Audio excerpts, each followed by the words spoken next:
What's up, guys? I said it in the weekend, and I'll say it again about this team. If it's not Maccabi Tel Aviv, we don't win this one. Um, just so much. It's really frustrating that you can have so much good in the game and still have so much bad in it. Um, First of all, once again, Fabregas is starting. I don't know why. You've got Ruben Loftus-Cheek, who's been playing well whenever he's out there. He's working hard. Give him a chance. Ramirez is, he's a fast, defensive.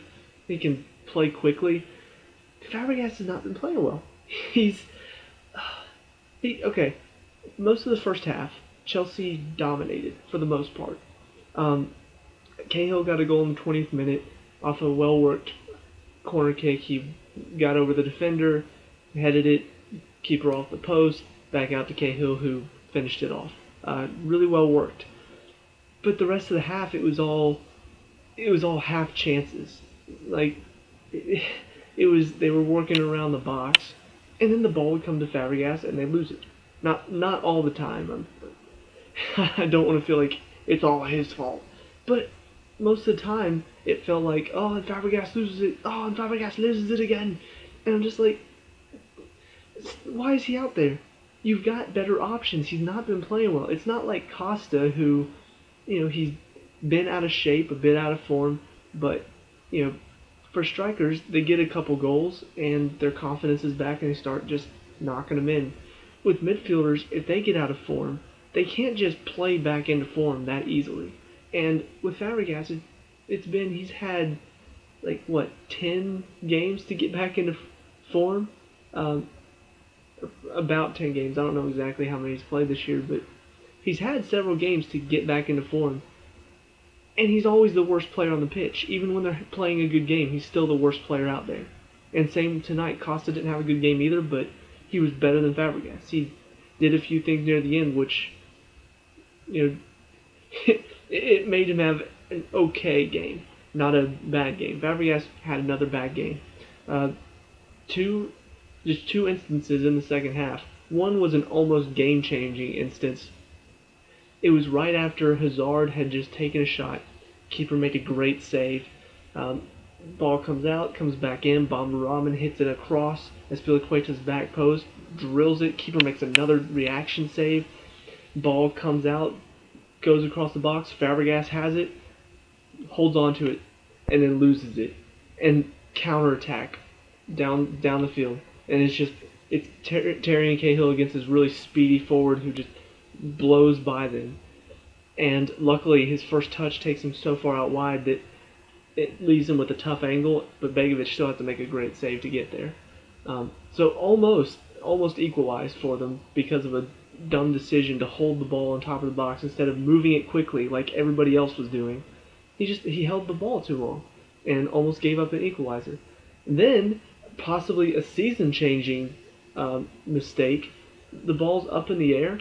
He should be going to get that. Matic is on, it was on the left side of the field where he was. Matic is on the right side. It was in his space. He should be challenging for the ball. But no, he stands and watches it. He doesn't even make an attempt for it. So John Terry has to come out of the defense up into the midfield to go for it. And the guy that he challenges for it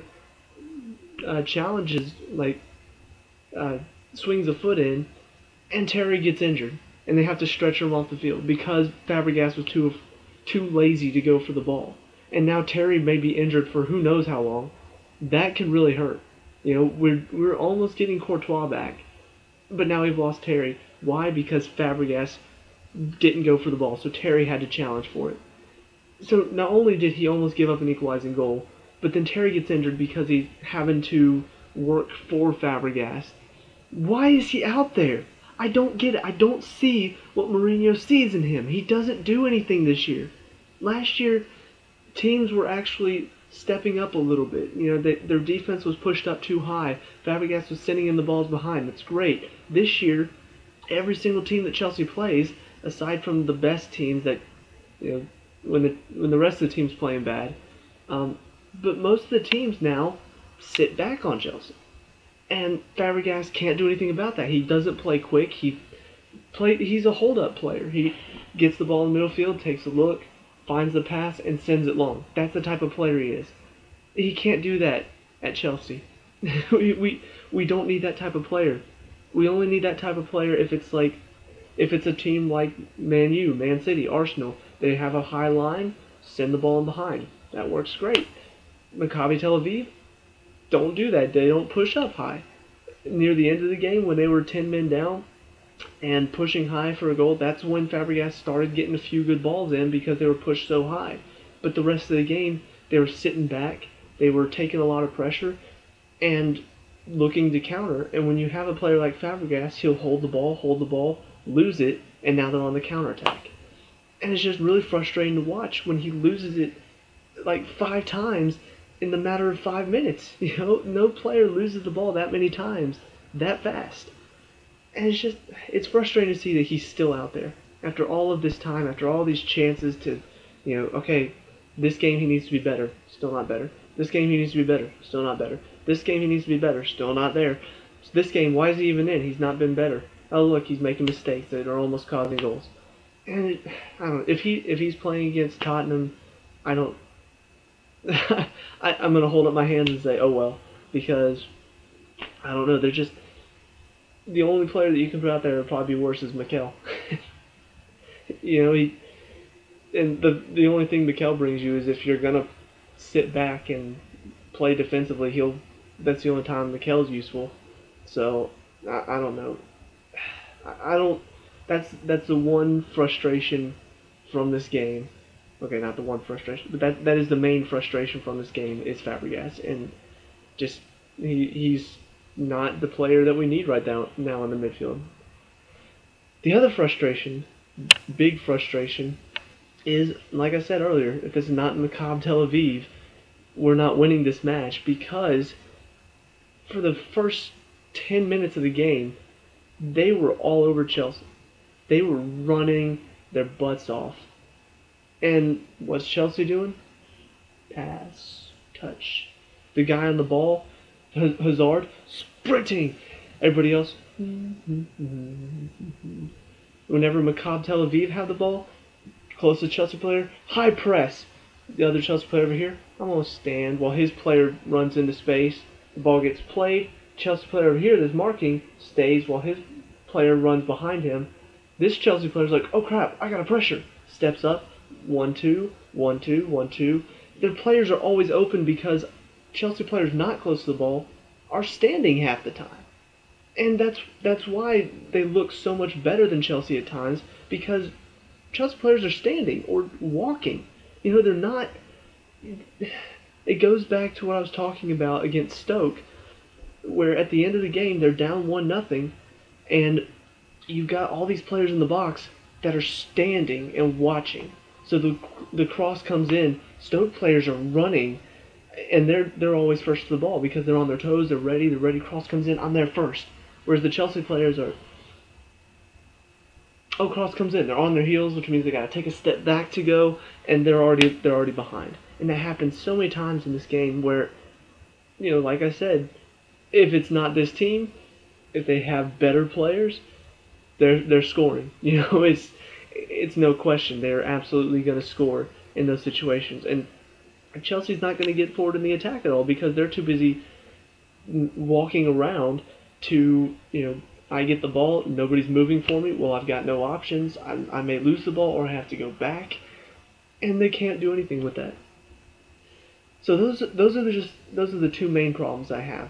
Fabregas, why is he on the field, and there's not enough passion.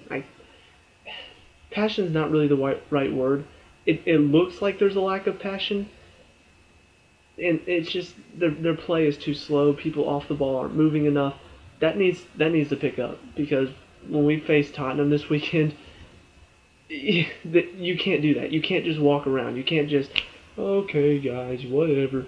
Tottenham, if you watch the game Tottenham versus West Ham this past weekend, Tottenham, they will work hard. They work really hard. Off the ball, on the ball, everybody works hard, which is one of the problems that Tottenham's had in the past managers couldn't get them to work that hard. AVB, when he was there, couldn't get him to work that hard. Mauricio Pochettino definitely got him working hard this year. So if Chelsea aren't up for it, if they're not willing to work hard, Tottenham's just going to pass around them, and then goal after goal after goal. And that's how it's going to be. So that needs to pick up. Now, on the bright side, after those moments of the first 10 minutes, they did pick it up a bit. Players started they started moving around a lot better. It looked like last year's Chelsea, pass. Quick little touches in the box to pick apart the defense, but the finishing touch still isn't there. And that mainly, like I said, Costa, up until the very end, didn't really have a good game. He's still not moving enough whenever these passes are going. He's like standing out wide, or he's standing top of the box, or he's standing middle of the box with a defender right on him. He never moves off the defender. He stands there. So that's their main problem right now, is that they don't have a striker who is moving off the defender. He's always just standing right in the middle, and you can't play off of that striker. When you look at players like Benteke or Lukaku, same type of player. You send the ball up to them, they hold up play, and then lay it off to somebody or something like that. But they're always moving off of the defender. They're always opening up to space, which draws the defender away, which opens up room for your wing players. But when you've got Costa standing in the middle of the box, the defenders are always there. They're always in that space already, and there's no space in the box because, Costa's not moving to get the defenders off of him. And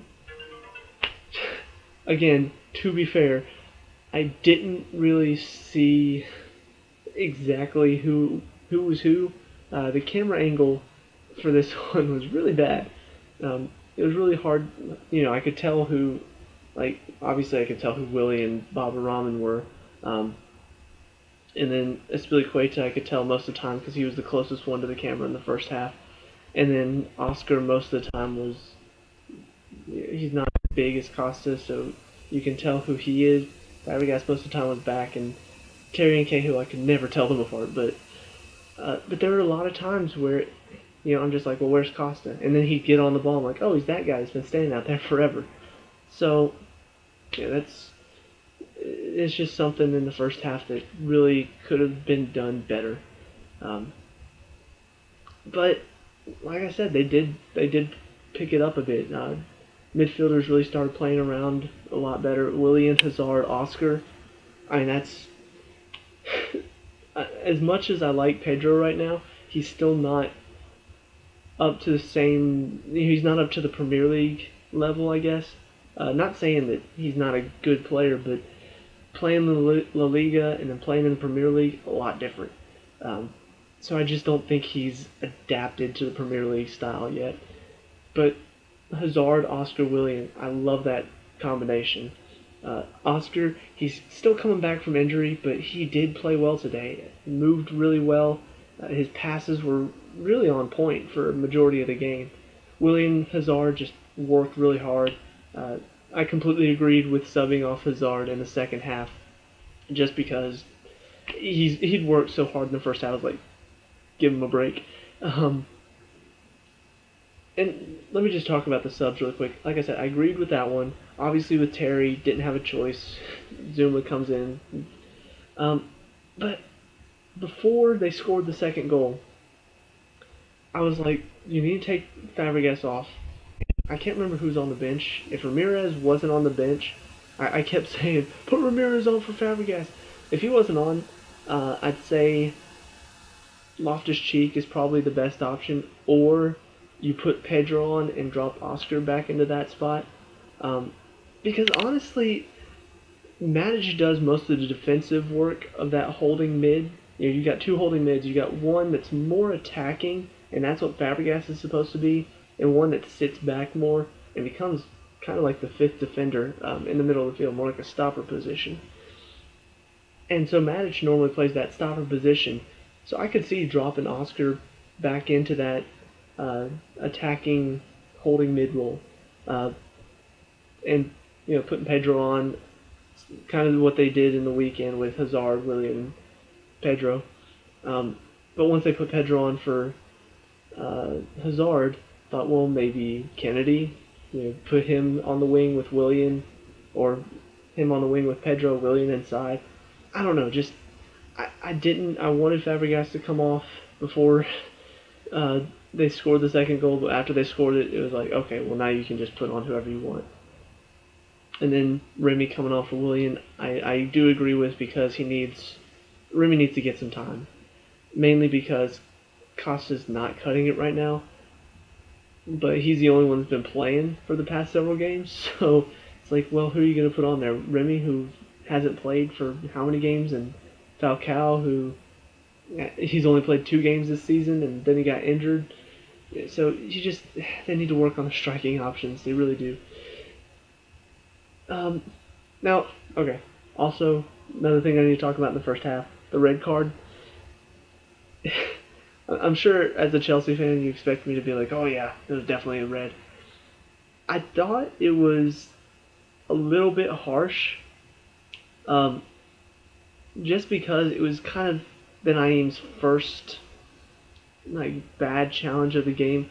Now, he did definitely kick out at him a bit, but it wasn't overly aggressive. It wasn't like, I'm going to go in to injure you. I thought it was worthy of a yellow for sure. But I didn't see it as a straight red. And honestly, it's probably the best thing that could have happened for Maccabi Tel Aviv. And I know that sounds weird, but you could see after that red card, they really picked it up. It's like, whenever your own player gets sent off and it's kind of a dumb decision, you tend to play harder to justify it. Not justify. That's not really the right word. It's almost like, your friend gets wronged, you're going to avenge them. That's kind of what happened in this situation. They all felt wronged by that red card because they thought it was a bad decision. And so, for the rest of the first half, and for a majority of the second half, they fought so hard. And just like against Norwich, I said if it hadn't been Norwich, they wouldn't have won the game. But I didn't want to take anything away from Norwich's play. And same thing here. I don't want to take anything away from Tel Aviv's play. They played very well. They fought really hard. But Chelsea, with 11 men versus 10, should win this game. But, I mean, they were so... That's the other thing. Not only does it kind of give them motivation to fight harder, but it also gives Chelsea kind of an ease. Like, oh, well, now they're down to 10 men. We're already up a goal. We're good. So it can cause the other team to be a little bit complacent, which almost happened in the second half several times. You can look at it as, well, he didn't deserve a red. Now they're down to 10 men. It's hard to play 10 versus 11. You can look at it as, well, they had extra motivation. Chelsea got a little bit complacent because they were man up and a goal up. But ultimately, I think if you look at what might have happened after, if that hadn't been a red, I think Chelsea would have kept pressing. Tel Aviv would have had less of a drive, and Chelsea would have had less complacency coming out in the second half. So, one man can make the difference sometimes, but sometimes the emotional effect that has on the teams to go down a man can actually be more beneficial to the team that went down a man. So I disagree it was a red. I think it was a yellow. It was very soft red to give, but I think it did help Tel Aviv for majority of the second half until, obviously, and I'm going to go ahead and skip ahead to that because going back to what I said earlier, first part of the second half, complacency, there's a lack of movement off the ball. It's one guy doing all the work while everybody else stands and watches until it comes closer to them. Now they're that one person's doing the work. They never work hard together. It's always one person doing hard work. But anyway, finally get the second goal through another Willian moment of brilliance. Uh, Another great free kick. Not much I can say about it besides keep banging them in, William. Doing great. And he's probably been he hasn't had all good games, but he's had fairly consistent games. You know, he's always been one of the ones that you're never like he had a bad game today. He always does something for the team. He always brings something to the field. Um, Third goal, brilliant cross in from Baba Rahman, who he played okay today. There were a couple of moments where made mistakes defensively. He's young, so we'll give him that. But he does have some speed, which helps him. He's got to learn. You know, he's got to get better. We need somebody to fill that left back position. From what I've seen so far, he doesn't seem like he can. But like I said, he's young. He's learning. Maybe he'll get stronger. Maybe he'll learn to fill that role better. Maybe he'll get smarter with it. But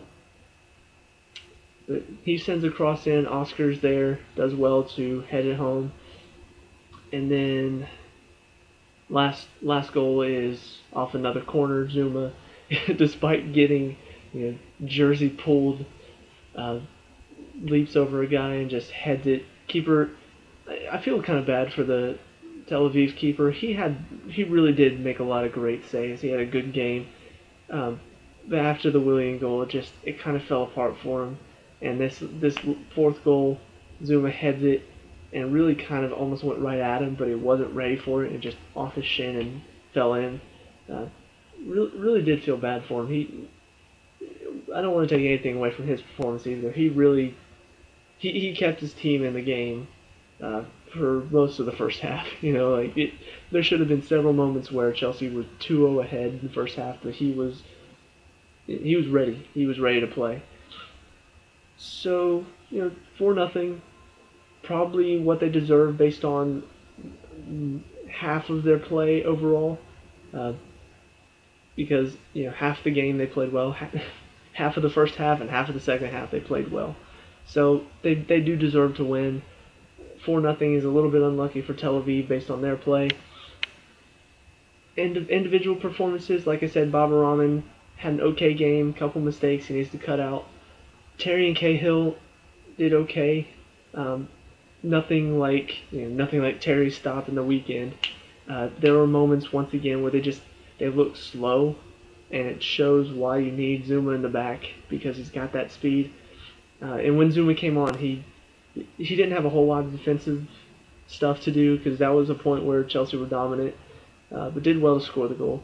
Azpilicueta, man of the match for me. Just every single time it felt like Tel Aviv might get a breakaway. Almost every time it was cut out by Azpilicueta. He's almost always there, just in that space. Ball comes out. He's most of the time the first one to it. He works hard. If everybody worked as hard as Azpilicueta does, we would not be having as bad a season as we are right now. Into the midfield, like I said, Fabregas, poor game. One almost game-changing mistake, and then one possibly season-changing mistake with the Terry injury. Matic, fairly good game. Nothing really stood out. He was solid. Didn't make too many mistakes.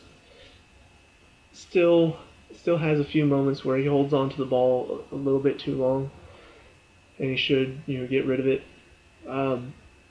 Up into the attacking mid, Hazard had a good game, ran his butt off the whole game. Oscar passed very well. Willian, great free kick, great corner kicks, brought a lot of speed on the side.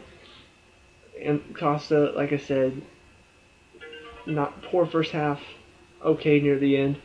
I think I already talked about how he's standing, but his main problem when he gets on the ball is he tries to do too much. There were several moments near the end of the game where he started looking, he started moving for the ball a bit more. Whenever he got it, he would beat two players and then try to take on a third. But he's got the shot or he's got somebody to pass to, but he just keeps going until he loses the ball. He needs to learn when he finally does get on the ball, when he finally does move better and receive the ball because of that. He needs to learn when to get rid of it, which he knows. He he needs to relearn it because he's been struggling recently. And then the subs, like I said, Zuma didn't really have much to do. Remy didn't really see much of him. It seemed like he was moving okay. It was hard to really tell. And then Pedro came on the field and once again worked really hard. He just, for me, he's the worker of the team. He just runs around a lot. When he's on the ball, when he's off the ball, he's always running. And his only problem is, like I said, he's just, well, not only is he not up to Premier League fitness, but he's having trouble clicking with the team sometimes. They did very well against Norwich. He did very well with the passes, but sometimes it just feels like he's making runs when nobody else is. He's putting pressure high and nobody else is stepping up with him. Sometimes the passes are a little bit off. But that's been in the past, before the international break. This past weekend he looked much better with the passes. Today he looked a bit better. Didn't really get to see much of him, but other than that, it was a good win. Still frustrating to watch at times though. They need to cut some of that stuff out whenever they play better opposition, like Tottenham this weekend. So we'll see how it turns out. I really, really hope that they can step it up. But let me know what you think. I'll see you at the next game. Peace out.